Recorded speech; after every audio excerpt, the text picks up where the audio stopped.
Hi everyone, welcome back. Thanks for joining us today. We've got a brand new story to share with you, so let's begin. My name's Ryan, and today I want to share something about family, respect, and learning when enough is enough. You see, for years, I helped my wife's family financially. I'm talking about covering their rent, emergency bills, groceries, you name it. I didn't make a big deal out of it. I just did it because I thought that's what family is supposed to do. But even with all the help, there was always one person who made it clear that I was never truly welcome. My mother-in-law. No matter what I did or how much I contributed behind the scenes, she never accepted me. She barely even tolerated me. Things finally came to a head after a pretty nasty misunderstanding. It was during one of those arguments that she told me straight up, don't come back to their house for any occasion. And honestly, hearing those words hit me harder than I expected. After everything I had done quietly for years. After that day, I made a decision. I wasn't just going to stay away from their house. I was cutting off everything. No more financial support. No more showing up for birthdays, holidays, nothing. I was done being treated like a problem while still being the one carrying their burdens. Now, I won't lie to you. Making that choice almost ended my marriage. It caused a lot of tension between me and my wife. And there were days when I truly didn't know if we were going to make it through. But before we get deeper into that, I think it's important to take you back to where this whole story really began. Way before the arguments, way before the money, way before the resentment. Because to understand how we got here, you need to see how it all started. So, before everything blew up the way it did, it all really started with the first time I met Aria's family. Now, a little background. Aria comes from an immigrant family. They're very tight-knit, very traditional, and they hold some pretty strong ideas about what success looks like. When I first walked through their door, her mom didn't even try to hide how disappointed she was. She barely looked at me, and when she did, it was like she was trying to figure out what was wrong with me. Honestly, it didn't take long for me to realize she was upset that Aria had brought me home at all. Later on, I found out why. Apparently, there was another guy, someone her mom had been pushing for. This guy wasn't just well off, he was rich, and he made sure everybody knew it. Expensive gifts, constant cash offerings, you name it. He treated Aria's family like a project he wanted to win, and he was definitely playing the long game. Compared to that, I probably looked like the worst option they could imagine. When I met Aria's family, I was still trying to get my life together financially. I had a decent job, but I wasn't balling out or driving anything fancy. For a little context about me, I didn't come for money, but I wasn't struggling either. My family lived comfortably, but we weren't the type to flaunt anything. The important thing is, I was independent. I didn't have my parents paying my bills, and I wasn't sending money back home to support anybody. I was standing on my own 2 feet, figuring things out myself. By the time Aria introduced me to her family, we had already been together for about a year and a half. Things between us were good. We loved each other, and we had already talked about a future together. Meeting her family was supposed to be one of those milestone moments. But instead, it felt like walking into a job interview I didn't even know I was failing. Even with all that tension, Aria still chose me. She told me straight up that she never had feelings for the other guy, no matter how much he threw his money around. She said she loved me, not him, and that was enough for her. Feeling like the luckiest guy in the world. But at the same time, I couldn't shake the worry in the back of my mind. We were staying in the same town as her family, and I knew that meant we wouldn't be able to just avoid them if things got complicated. I worried that her mother's disapproval wasn't just going to fade away. I worried it might hang over us like a dark cloud, waiting to break open when we least expected it. And deep down, I knew it was only a matter of time before it did. After Aria and I got married, I knew I had to step up. So, I threw myself headfirst into my corporate job. I wasn't clocking in just for a paycheck. I was working overtime, taking on extra projects, saying yes to anything that would push me forward. On top of that, I also started doing side hustles online. It was a mix of freelancing gigs, selling things here and there, trying different ways to make a little extra cash. Anything to give us a little more breathing room. You would think that kind of work ethic would earn a little bit of respect, but not from my mother-in-law. During those early years when I was still finding my footing, Her attitude toward me didn't soften one bit. Every time I saw her, it was the same cold look, the same feeling like I was just not good enough to be part of their family. No matter how hard I worked, no matter how committed I was to building a future for her daughter and our kids, she never warmed up to me. And what made it even worse was knowing why. She believed, deep down, that Arya could have married richer. In her mind, my presence had robbed their family of the chance to have a son-in-law who could have thrown money around. I wasn't that guy, at least not back then. Eventually, after a few years of grinding, things started looking up financially. I got a couple of promotions, my side hustles picked up steam, and we weren't just surviving anymore. We were starting to live a little easier. And when that happened, I decided to do something I thought would help bridge the gap between me and Arya's family.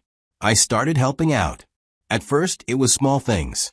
I gave Arya money here and there to help cover her parents' rent when they fell behind.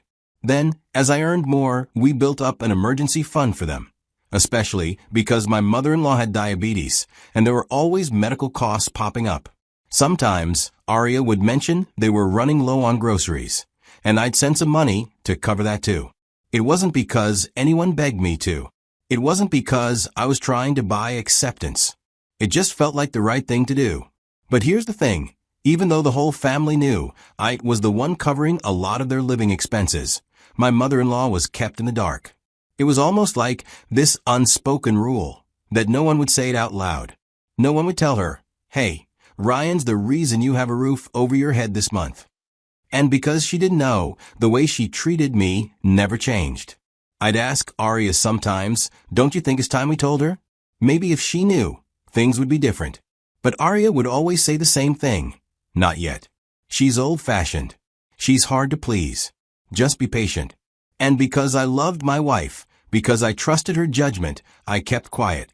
I kept giving, kept helping, kept showing up, even while being treated like I was a mistake Arya never should have made. The rest of the family was different, but not necessarily better. My father-in-law and my siblings-in-law were neutral for the most part.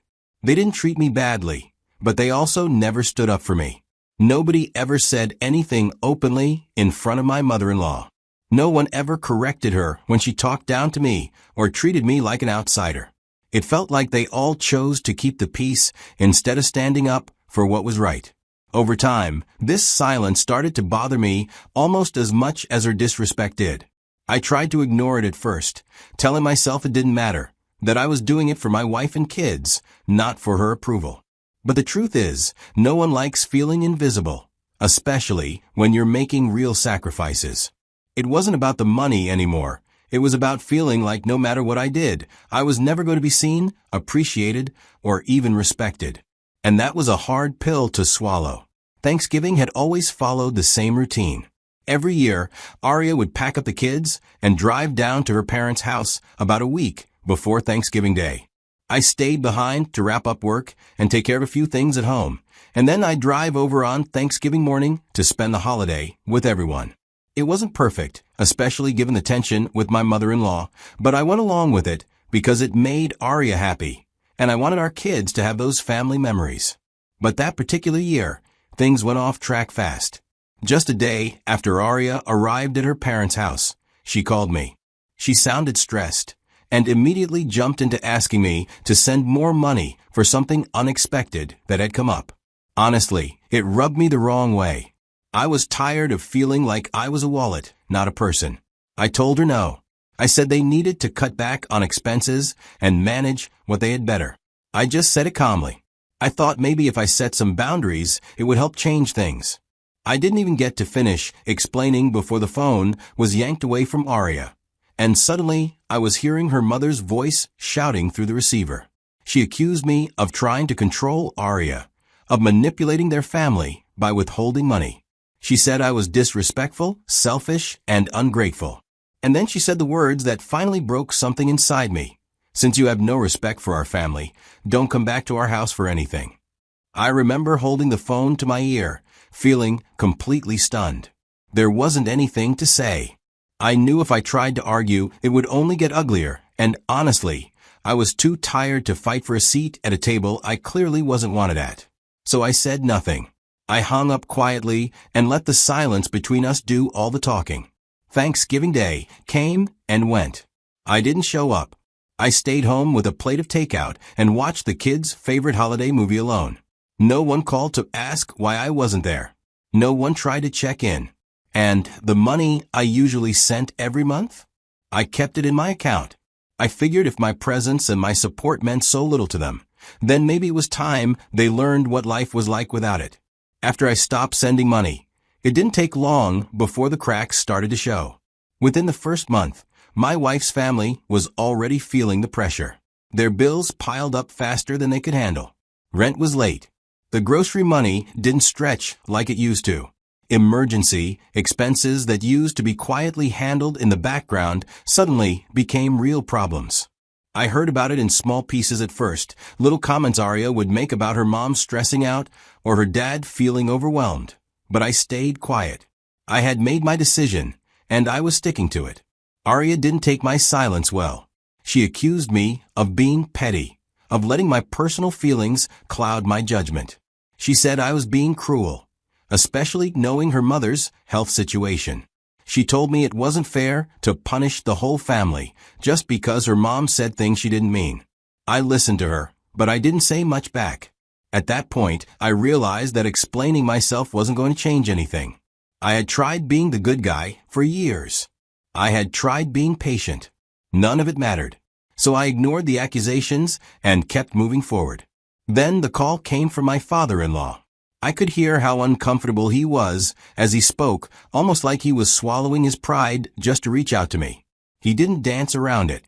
He told me plainly that my mother-in-law's health was getting worse. Her diabetes wasn't being managed properly because they couldn't afford all her medications and treatments without my financial support. He said, and I remember his exact words, she could die if we don't get her the care she needs. Hearing that hit differently. I never wanted anyone to suffer or die, no matter how badly they treated me. I agreed to help, but only for health-related needs. Nothing more. Somewhere along the line, the truth finally came out to my mother-in-law. She found out exactly how much I had been supporting them all those years. Every rent payment, every emergency fund, every grocery trip where they thought the money just magically appeared. It was me. Suddenly, there was a shift. The woman who once couldn't stand to look me in the eye was now trying to act warm. She sent messages through Arya. She even once asked if I would join them for a family dinner. Honestly, it was almost funny to watch. But by then, it was too late. I didn't care if she accepted me anymore. That ship had sailed, and I wasn't interested in trying to rebuild something that should have been there from the start. I kept my distance and made it clear to Arya and everyone else. I would help if it was about her health, but anything beyond that, birthdays, celebrations, family dinners, I was out. I never went back to their house again. And honestly, I don't regret it. After everything that happened, I found myself thinking more and more about packing up and moving my family far away, to a new town, maybe even another state, just to start fresh. I thought about how different things could be if we weren't always so close, physically and emotionally. It was about protecting my peace and my marriage from the slow, silent damage that was being done by staying too close to her family's drama. But as you might guess, Arya wasn't on board with that idea. She grew up close to her family. Even after seeing how her mother treated me, even after realizing the truth about the money and sacrifices, she still struggled with the idea of leaving them behind. I can't really blame her. Blood runs deep for some people. But for me, loyalty isn't just about who you're related to. It's about who stands by you, who respect you. And the sad truth was, I didn't feel respected. Not by her mother. Not even, sometimes, by Arya when she excused their behavior. So here we are, standing at a crossroad. Me wanting to move on. Her wanting to stay tied to the same roots that hurt us. Looking back on everything, I realized this whole situation taught me a lot. Lessons I wish I didn't have to learn the hard way. The first lesson is this: no matter how much you give, some people will never see your value until you take it away. I spent years trying to win respect with money and kindness, and it made no difference. The second thing I learned is that silence and patience are good, until they become tools that other people use to disrespect you. Waiting for the right time to be acknowledged only made it easier for them to pretend I didn't matter. Third lesson. If your partner won't set boundaries with their family, you'll end up fighting battles you were never supposed to fight. That pressure almost cracked my marriage in half. Fourth, being the bigger person sometimes just makes you a bigger target. When you keep giving and swallowing disrespect, people think it's okay to keep piling it on. And lastly, the fifth lesson, and probably the most important, is that peace is worth more than pride, but it will cost you relationships you once thought were unbreakable. Now let me ask you, if you were in my shoes, what would you have done differently? Would you have kept holding back the money, even when it came to something as serious as health issues? Would you have swallowed your pride and kept playing nice just to keep the family peace? I'm really curious to hear what you guys think, because honestly, when you're in it, the answers aren't as easy as they seem from the outside. Thanks for sticking around and hearing my story.